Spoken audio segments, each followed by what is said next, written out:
Boa noite, irmãos. A graça e a paz do nosso Senhor e Salvador Jesus Cristo seja com todos os irmãos. Hoje, domingo, dia do Senhor, nós queremos trazer para você uma meditação na palavra do Senhor, o nosso Deus. Eu quero convidá-los a tomarem suas Bíblias e abrirem na carta de Paulo aos Filipenses, no capítulo 2. Nós vamos fazer leitura dos versos 1 ao 4. Carta de Paulo aos Filipenses, capítulo 2, dos versículos 1 ao 4. Nos diz assim a bendita palavra do Senhor, o nosso Deus. Se há, pois, alguma exortação em Cristo, alguma consolação de amor, alguma comunhão do Espírito, se há entranhados afetos e misericórdias, completai a minha alegria, de modo que penseis a mesma coisa, tenhais o mesmo amor, sejais unidos de alma, tendo o mesmo sentimento. Nada façais por partidarismo ou vanglória, mas por humildade, considerando cada um os outros superiores a si mesmo. Não tenha cada um em vista o que é propriamente seu, senão também cada qual o que é dos outros. Eu quero convidá-lo a orarmos ao Senhor neste momento. Curvemos as nossas cabeças e busquemos a face daquele que vive para todo sempre. Senhor nosso Deus e nosso Pai, nós nos chegamos diante da Tua presença nesta hora, Pai, e glorificamos o Teu santo nome, Pai. Te agradecemos pelo dia que o Senhor nos concedeu, Pai querido. Este dia que, de maneira especial, é dedicado ao Senhor, Papai. Dia, Senhor, para descansarmos dos nossos afazeres e meditarmos na Tua santa palavra, Pai querido, e consagrarmos a Ti a nossa vida, Papai. Muito obrigado, Pai, por a oportunidade que o Senhor nos dá agora, Senhor, de, aproximando-se já ao final deste dia, nós estarmos, Senhor, expostos à Tua palavra para meditar nela, para sermos instruídos por ela, Pai querido, para sermos edificados pela Tua palavra, Pai. Nós queremos pedir que o Senhor esteja perdoando aquelas falhas e pecados que cometemos, Senhor, contra Ti no decorrer deste dia, Papai. Que o Senhor esteja nos perdoando pelas nossas limitações, Pai querido. Que o Senhor esteja nos perdoando porque nós reconhecemos, Pai, que há uma natureza pecaminosa em nós que nos faz transgressores da Tua lei, Senhor. E nós confiamos na Tua misericórdia e no Teu perdão. Por isso nós queremos pedir, perdoa-nos. Purifique-nos do pecado e da injustiça e torne-nos aptos agora para sermos ministrados pela Tua santa palavra e por ela edificados, Papai. Senhor, toma as nossas mentes, os nossos corações, Pai querido, e toma a Tua santa palavra e aplica ao mais profundo do nosso ser. Ajuda-nos, Senhor Todo-Poderoso, a entendermos, Pai querido, aquilo que vamos meditar e, Senhor, aplicarmos na nossa vida, Pai. Que a Tua palavra, Senhor, ela seja um elemento de fortalecimento, Pai, do nosso ser, do nosso caráter, da conduta da nossa vida, Pai. Que a Tua palavra ela seja uma bênção, não apenas para a nossa família, mas para a nossa vida e para aqueles que convivem conosco, Pai. Que nós possamos, Senhor, nos apropriar dela e nos tornarmos multiplicadores das verdades, Senhor Todo-Poderoso, às quais nós vamos ser expostos nessa noite, Papai. Fala o nosso coração. Fala da necessidade, Pai querido, da unidade que o Teu povo tem, Senhor Todo-Poderoso, e edifica-nos por intermédio da Tua palavra, de maneira que o Teu nome santo e bendito seja glorificado, Papai. É o que nós pedimos, Senhor Todo-Poderoso, na expectativa, Pai querido, de que, ao terminarmos, Senhor, essa reflexão, Pai querido, estaremos mais fortes, estaremos edificados no Senhor. Estaremos, Senhor, em parte, Pai querido, preparados para esta semana que há de vir. E que no decorrer desta semana o Senhor esteja nos fortalecendo por meio das meditações que nós vamos fazer, que o Senhor esteja nos fortalecendo por meio dos nossos devocionais e orações diárias, Pai querido, que o Senhor abençoe a vida do Teu povo. É o que nós pedimos e agradecemos em nome do nosso Senhor e Salvador Jesus Cristo. Amém e amém. Meus irmãos, a carta aos Filipenses é uma das cartas que foi escrita pelo apóstolo Paulo da prisão. Diferente de outras igrejas que Paulo não conheceu, mas que foram alvo das suas cartas, a igreja de Filipos foi a primeira igreja fundada pelo apóstolo na Macedônia. E ao que tudo indica, foi visitada 2 vezes por ele no decorrer da sua 3ª viagem missionária. A igreja de Filipos é uma igreja que estabeleceu laços com Paulo e com a igreja de Cristo, tendo participado da coleta dos donativos para os irmãos necessitados de Jerusalém e da Judéia e do sustento do apóstolo Paulo. Inclusive, quando Paulo estava preso, irmãos, eles enviaram um crente de nome Epafrodito para auxiliar Paulo nas suas necessidades. Um dos objetivos que motivou Paulo a escrever esta carta foi manifestar a sua gratidão pelo cuidado dos irmãos filipenses. Dentre outros importantes objetivos também que motivaram Paulo a escrever a carta aos Filipenses estava o cuidado que a igreja deveria de ter com a unidade cristã. Paulo preocupava-se em que a igreja compreendesse a responsabilidade que havia em serem os cristãos unidos em amor, unidos espiritualmente, comungando das mesmas ideias e de uma comunhão santa que em parte é o Espírito Santo que pode nos conceder. A unidade cristã, irmãos, é um elemento importante para a união da igreja no intuito de entender e cumprir o propósito de Deus. Ao abordarmos o tema unidade, que nós vamos tratar nesta noite, encontrado no texto que nós fizemos leitura, a ideia não é sugerir que a igreja local ou que qualquer outra igreja sejam igrejas carentes de unidade espiritual, mas sim propor que, como membro do corpo local que nós somos, estejamos olhando para a inspirada orientação do apóstolo e buscando aspectos os quais nós possamos, porventura, estar em desacordo com a palavra de Deus, ou olhando para essa palavra e para essa meditação que nós vamos fazer, que nós vejamos a possibilidade de uma melhor aplicação dessas verdades nas nossas vidas e implementar nas nossas vidas espirituais essa realidade, pois esse é um dos objetivos da palavra de Deus, irmãos. Permitir que, por meio dela, sondemos os nossos corações, analisemos as nossas vidas e tenhamos as nossas vidas modificadas pelo poder da Santa Palavra, aplicada e praticada pelas nossas vidas.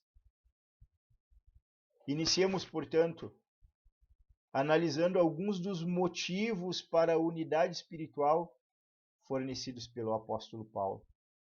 No versículo 1 do capítulo 2, nós vamos ler o seguinte, como já fizemos a leitura.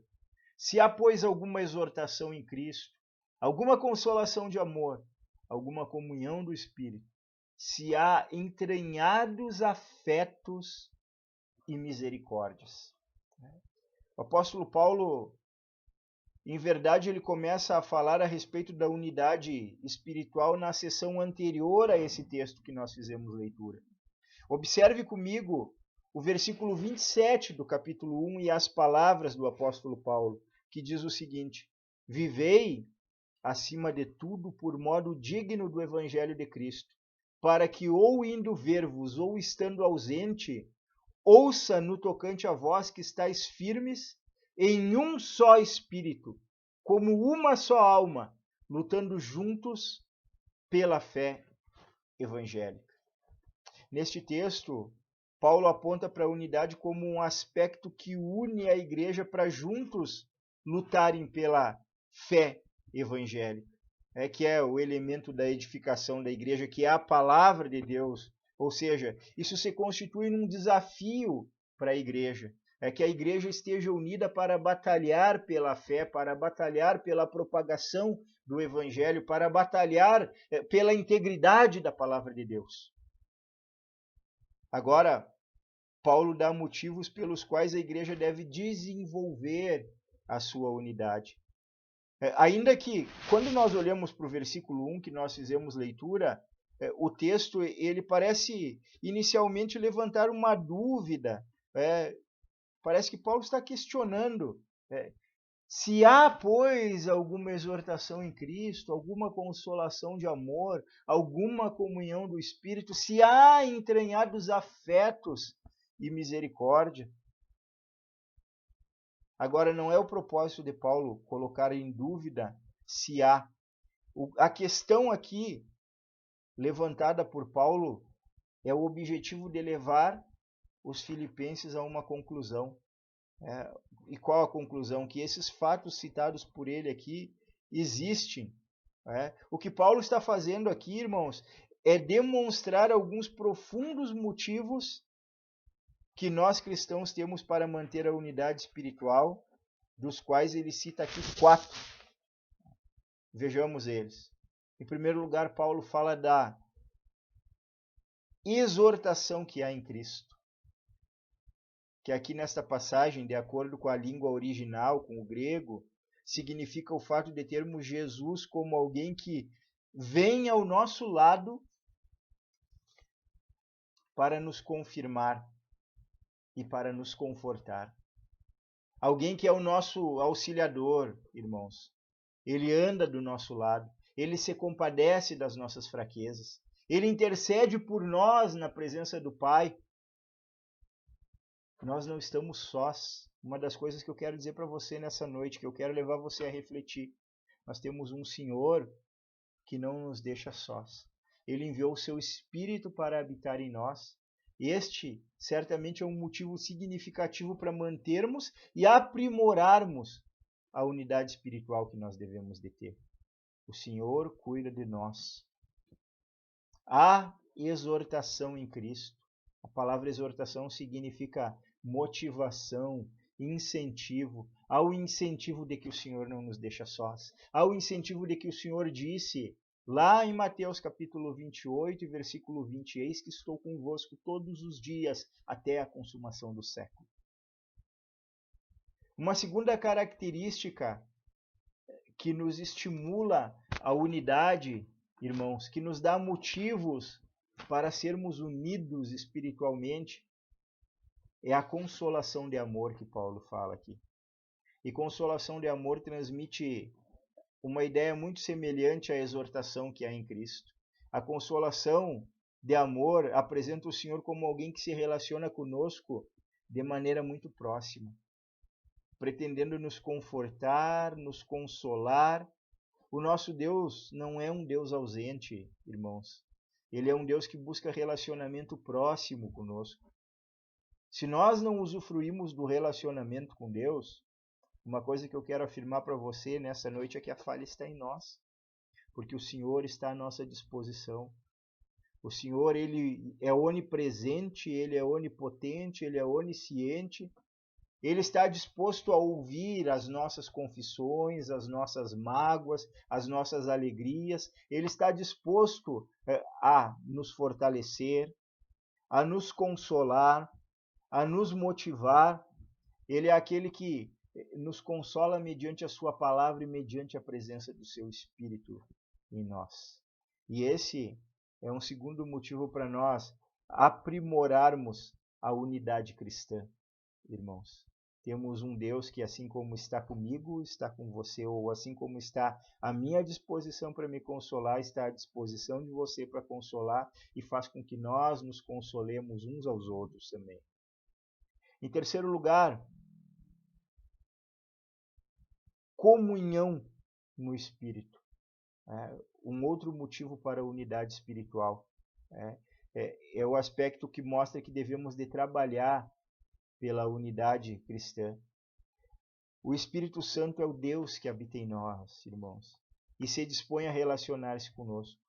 A palavra de Deus nos orienta a andarmos em um relacionamento íntimo com Ele. E somos alertados de que não o entristeçamos. Esse é um grande privilégio que nós temos, irmãos. Se Paulo tivesse citado como única motivação para a comunhão, esta comunhão que nós temos para a unidade, esta comunhão que nós temos com o Espírito Santo e que nos está à disposição como elemento motivador, essa já seria suficiente. Porque Ele é Deus. Ele é Deus habitando em nós. Ele é Deus relacionando-se conosco. Ele é Deus que se apresenta para comungar conosco e para fazer com que nós tenhamos comunhão uns com os outros. Em quarto lugar, como um quarto motivo é salientado por Paulo que sobre nós há entranhados afetos e misericórdias. Ou seja, há um profundo afeto do Senhor sobre nós, sobre as nossas vidas, e uma grande compaixão de Deus para conosco, que deveriam despertar a cada dia em nós o nosso afeto e gratidão a Deus que agiu dessa maneira por nós, e gerar em nós um caráter afetuoso e misericordioso para com aqueles que são irmãos em Cristo, buscando meios de promovermos a unidade espiritual, de estarmos unidos uns com os outros, de nos amarmos profundamente uns aos outros, de derrubarmos e fazermos eliminar da nossa carne, da nossa vida, do nosso relacionamento uns com os outros, toda mágoa, todo desconforto, toda ira, toda contenda, todo descontentamento, porque o Senhor Jesus morreu por nós na cruz do Calvário. O Senhor Jesus, ele enviou sobre nós um Espírito Santo para habitar nas nossas vidas. E o Senhor Jesus derrama sobre nós entranhados afetos e misericórdias, para que nós usufruamos da misericórdia dele, dos afetos dele, e para que nós tenhamos uns pelos outros também um afeto, um amor, um carinho, que nos faça nós sermos unidos em oração, intercedendo uns pelos outros, unidos na comunhão da igreja, sempre que nós temos oportunidade, abençoando uns a vida dos outros. Essas são características da unidade que estão à nossa disposição e que nós devemos de usufruir delas. Em segundo lugar, irmãos, nessa noite, nós vamos ver no versículo 2 características da unidade espiritual. Primeiro nós vimos motivos para sermos unidos. Agora nós vamos ver características da unidade espiritual. Que o versículo 2 nos diz assim: completai a minha alegria de modo que penseis a mesma coisa, tenhais o mesmo amor, sejais unidos de alma, tendo o mesmo sentimento. Então aqui nós vamos nos deparar com algumas razões, com algumas características dessa unidade. Tendo trazido à memória dos irmãos filipenses alguns motivos graciosos que deveriam de despertar e renovar a gratidão do povo, fazendo com que batalhassem juntos pela edificação na fé, agora Paulo passa a descrever uma conduta que caracteriza a unidade espiritual.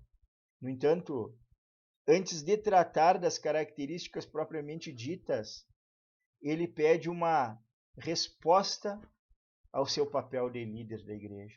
Vejam o que Paulo diz no versículo 2: completai a minha alegria. O apóstolo Paulo, o pastor Paulo, tem como motivo de alegria a espiritualidade saudável da igreja.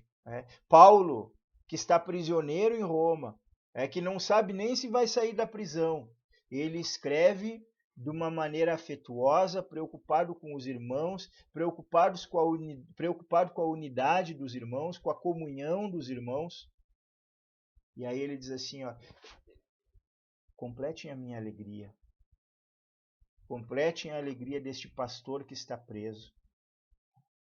O que nos faz lembrar, irmãos, que essas pessoas que Deus tem colocado como lideranças espirituais sobre a nossa vida, trabalham para isso, para a nossa edificação, para o nosso crescimento, para a nossa unidade. E uma das melhores respostas que podemos dar a um pastor, a um presbítero, a um líder, e que completará a alegria dele, é honrarmos este homem, este líder, com o nosso trabalho, com a nossa dedicação, desenvolvendo essas características, seguindo as orientações que nos são transmitidas por intermédio do ministério deles. O apóstolo João, escrevendo lá na sua terceira carta, ele consegue nos transmitir muito bem o sentimento de um pastor. Veja, 3 João,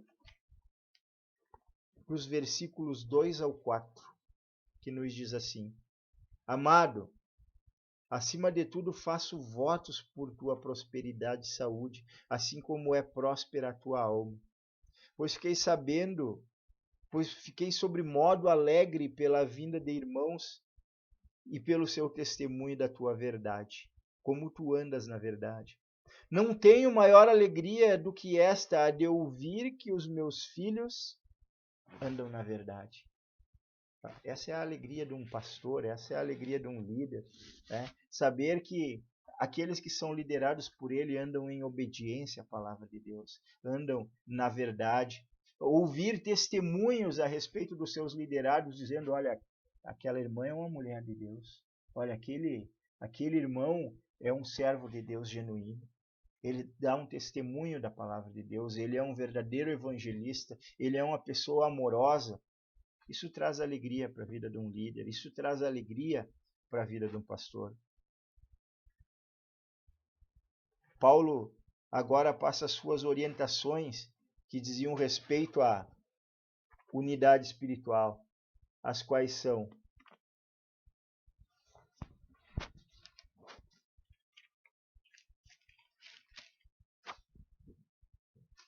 em primeiro lugar, um mesmo modo de pensar, diz Paulo, no versículo 2. E a ideia pretendida é que característica de unidade espiritual é termos uma instrução tal que não haja divergência no que diz respeito à doutrina bíblica nos seus fundamentos. Pensamos a mesma coisa sobre as principais doutrinas bíblicas que nos são ensinadas. É isso que Paulo está dizendo. É o mesmo modo de pensar aqui, não é pensarmos a mesma coisa exatamente, mas Paulo está falando da palavra de Deus. Uma igreja que cresce junto, que aprende junto, que tem a mesma base e o mesmo fundamento bíblico junto. É isso que Paulo está falando. Mesmo modo de pensar, ainda que sejamos pessoas diferentes, ainda que tenhamos tido criações, educações, temos idades diferentes, todavia a palavra de Deus ela é a mesma para todos os seus filhos. E cabe a nós estarmos aptos e sermos conhecedores da palavra de Deus. Isso exige de nós dedicação, estudo da palavra, comunhão com Deus, para que possamos falar, principalmente no que tange as principais doutrinas bíblicas, a mesma coisa, irmãos. Em segundo lugar, outra característica da unidade espiritual: ter um mesmo amor. E o que significa ter um mesmo amor, irmãos? É exercitar a prática da decisão de amar. É natural que nós tenhamos as nossas preferências ou que tenhamos mais facilidade para amar umas pessoas do que outras, ou para demonstrar amor a umas pessoas do que a outras. Todavia, é preciso que nós lutemos tanto com a nossa natureza quanto com as nossas limitações para podermos decidir amar, ter um mesmo amor uns para com os outros, não fazer divergências no que diz respeito ao amor que a Bíblia orienta. Quando nós olhamos para o livro de Gênesis, e aqui eu trago uma ilustração que demonstra quantos problemas um amor que é mal dimensionado, que é mal medido, que é mal aplicado pode causar. Nós vamos ver a história de Jacó. E Jacó ele teve um grande problema, pois sendo um homem temente a Deus, ele não soube dividir ou distribuir de maneira correta o seu amor por os seus filhos. E amou mais José do que aos outros filhos. Inclusive, o que demonstrou isso é que ele fez uma túnica para o seu filho José que o diferenciou dos outros filhos. Isso despertou inveja nos irmãos. E nós sabemos onde isso foi parar. José foi vendido como escravo pelos seus irmãos e uma das motivações foi exatamente essa inveja, esse sentimento que os demais irmãos tiveram para com ele, exatamente porque Jacó não soube demonstrar amor para com todos da mesma forma. Na grande família chamada igreja, irmãos, é preciso que em obediência à palavra de Deus nós disciplinemos o nosso amor, de maneira a amarmos uns aos outros da mesma forma. Inclusive porque o amor é mais do que um sentimento, irmãos. O amor é um mandamento. Quando Deus manda que nós amemos o nosso próximo como a nós mesmos, quando a palavra de Deus diz que nós devemos de nos amar uns aos outros assim como Cristo nos amou, nós vislumbramos aí uma possibilidade. Porque nós não encontramos um mandamento bíblico que não seja capaz de praticar. E todo mandamento, ele tem como parte dele uma decisão que precisa ser tomada pelo homem, pelo servo, pela serva de Deus. Então, quando Paulo nos apresenta aqui como característica da comunhão ou da unidade, ter um mesmo amor, nós devemos de lutar para que esta realidade seja uma realidade na nossa vida, para que nós amemos de maneira igual os nossos irmãos, para que nós depositemos um amor cristão verdadeiro, que nós desejemos o bem, que nós oremos, que nós intercedemos, que nós queiramos servir aos nossos irmãos, porque foi para isso que o Senhor ele nos chamou. Terceira característica, e aqui nós vamos pegar duas características afirmadas por Paulo aqui: sejais unidos de alma, tendo o mesmo sentimento.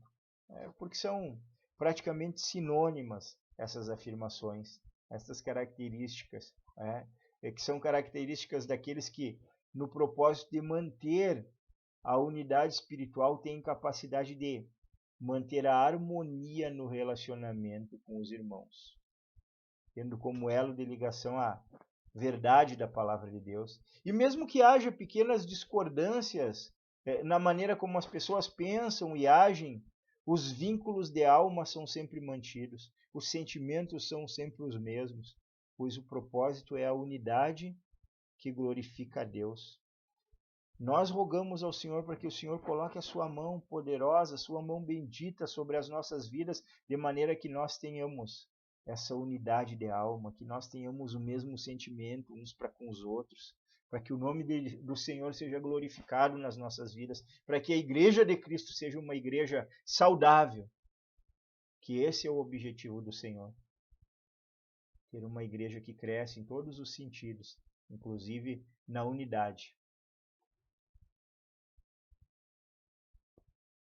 Terceiro lugar, irmãos, o apóstolo Paulo ele indica meios para alcançar a unidade espiritual. Nos versículos 13 e 4 nós nos deparamos com alguns meios transmitidos pelo apóstolo para que essa unidade seja uma realidade nas nossas vidas e na vida da igreja. Paulo diz: nada façais por partidarismo ou vanglória, mas por humildade, considerai-vos cada um os outros superiores a si mesmo.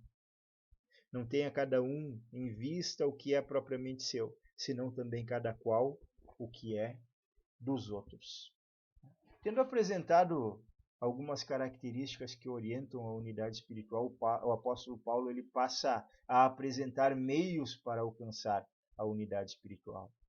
Paulo estabelece que devemos estar atentos para os motivos pelos quais fazemos as coisas, que nem sempre as fazemos pela motivação certa, e por isso devemos estar atentos. Ele diz que nada do que fazemos deve ser feito por partidarismo.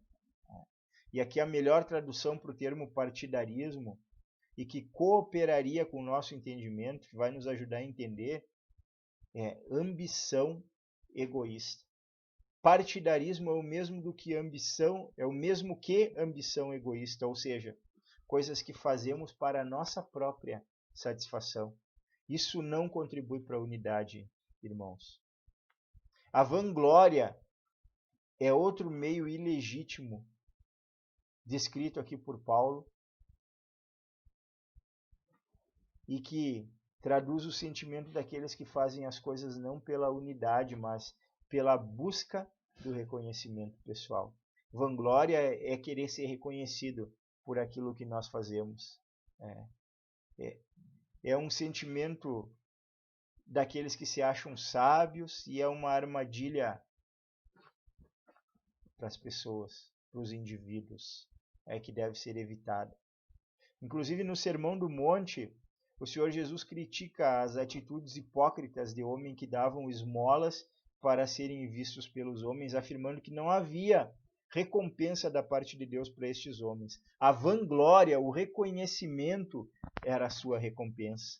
Então, como cristãos, nós devemos de tomar o cuidado e sondar os nossos corações para saber se aquilo que nós estamos fazendo para a glória de Deus, nós estamos fazendo para a unidade da igreja, nós estamos fazendo para a edificação e para o crescimento dos nossos irmãos em Cristo e também para o nosso crescimento, ou se nós estamos fazendo por um reconhecimento próprio.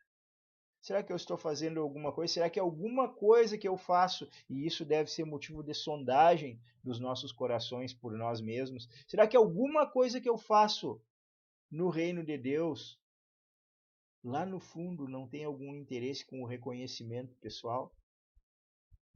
Jesus diz que os que obtêm reconhecimento, na verdade, já receberam a sua recompensa. Não há galardão para aqueles que fazem coisas por vanglória. O galardão é a própria vanglória, é o próprio reconhecimento que eles obtiveram. Por outro lado, irmãos, o apóstolo Paulo ele indica como meio legítimo para a promoção da unidade a humildade, que é o ato de considerar os outros superiores a si mesmos. O conceito de humildade aqui, como meio de promover a unidade, é uma humildade de espírito. É totalmente contrária ao orgulho. É a característica das pessoas que entendem a sua fragilidade, que, portanto, entendem que dependem de Deus, que em si mesmas não são nada, pois tudo o que têm vem de Deus. É isso que nós somos. Todas as nossas qualidades, os nossos talentos, as nossas habilidades, elas vêm de Deus. Deus nos planejou e nos fez assim, por isso nós não temos motivos para vanglória ou para orgulho. Quando o crente consegue olhar para si mesmo e entender que sem Deus ele é um miserável, que sem Deus ele é alguém cheio de pecados e carente de perdão e da misericórdia do Senhor, então ele consegue ver os outros como superiores a si mesmo, porque nós estamos todos no mesmo barco. O que é a igreja? Uma reunião de pessoas que carecem da misericórdia e do perdão de Deus. E que devem amarem-se mutuamente e perdoarem-se mutuamente.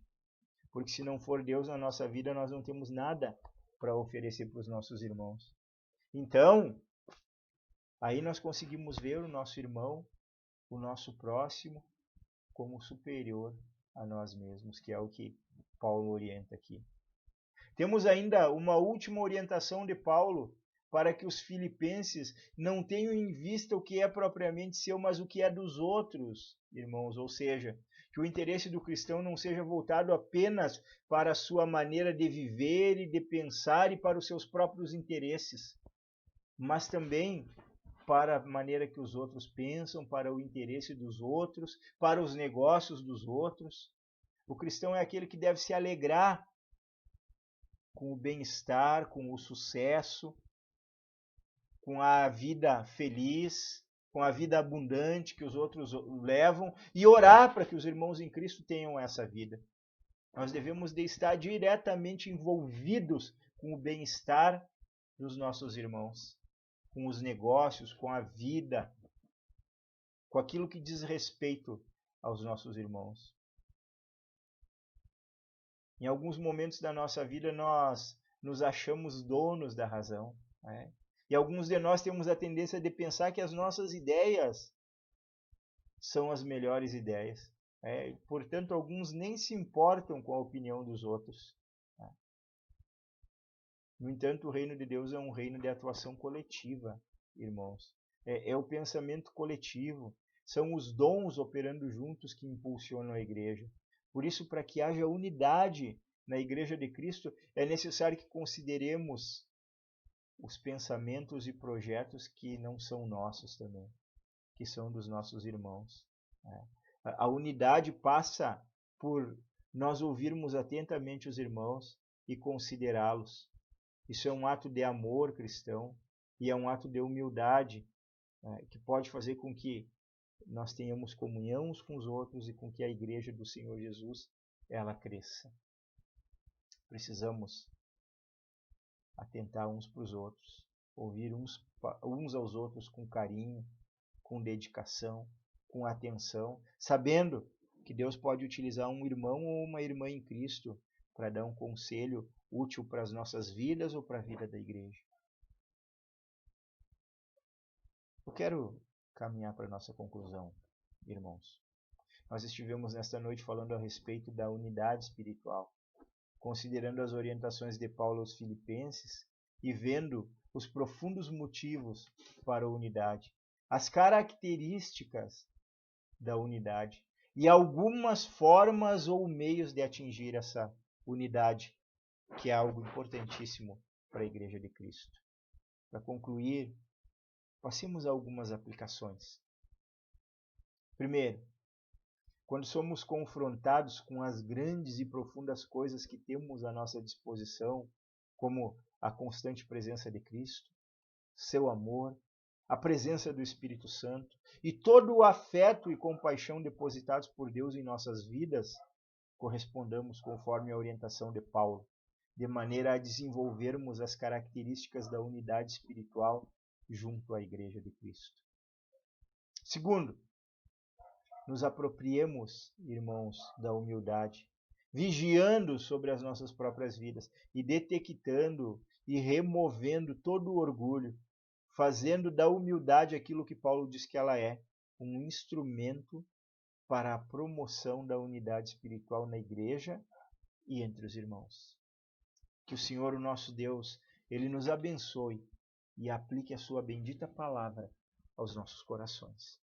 Eu quero orar com você mais uma vez. Pai, nosso Deus todo-poderoso e bendito, em nome de Jesus Cristo, o Teu Filho, nós agradecemos, Pai querido, pela Tua palavra na qual meditamos nesta noite, Pai. Vimos, Senhor todo-poderoso, na Tua palavra as características, as motivações, Pai querido, e os meios, Papai amado, para sermos unidos como irmãos em Cristo, sermos unidos como igreja de Cristo, Pai querido. E nós sabemos, Pai, que nós necessitamos de um agir do Senhor nas nossas vidas para que isso se torne realidade. Portanto, Pai querido, ajuda-nos, Senhor, a nos apropriarmos destas verdades espirituais das quais tratamos aqui, Pai, para, Senhor Todo-Poderoso, vivermos de acordo com esta verdade, vivermos de acordo com esta palavra, fazermos, Senhor Todo-Poderoso, a Tua vontade, Papai, e sermos, Senhor Todo-Poderoso, homens e mulheres de Deus realizados no Senhor. Faz-nos, Senhor Todo-Poderoso, humildes. Faz-nos, Senhor, comprometidos uns com os outros, Pai. Faz-nos, Senhor, homens e mulheres de Deus que tenham um profundo amor pela Igreja de Cristo e pelos seus membros, Pai querido. Ajuda-nos a trilharmos este caminho com a Tua graça e com a ação do Teu Espírito Santo nas nossas vidas, Pai. Também, Senhor, eu quero pedir em nome de Jesus que a Tua mão, Senhor, seja sobre o Teu povo, Pai querido, durante esta semana que está entrando, Pai. Abençoa, Senhor, os membros da Tua igreja, fortalece-os, livra-os do mal, Pai querido. Dá a eles experiências contigo por intermédio da Tua palavra e da comunhão contigo, Pai. fortalece-os espiritualmente. Guarda-nos, Senhor, neste tempo de pandemia, papai, e glorifica, Senhor, o teu santo nome. É o que nós pedimos, Senhor, e agradecemos em nome de Cristo Jesus, o nosso Senhor. Amém. E amém. Que Deus o abençoe, que Deus abençoe a sua casa, a sua família, que Deus conceda a você uma excelente semana na presença do Senhor e Salvador Jesus Cristo.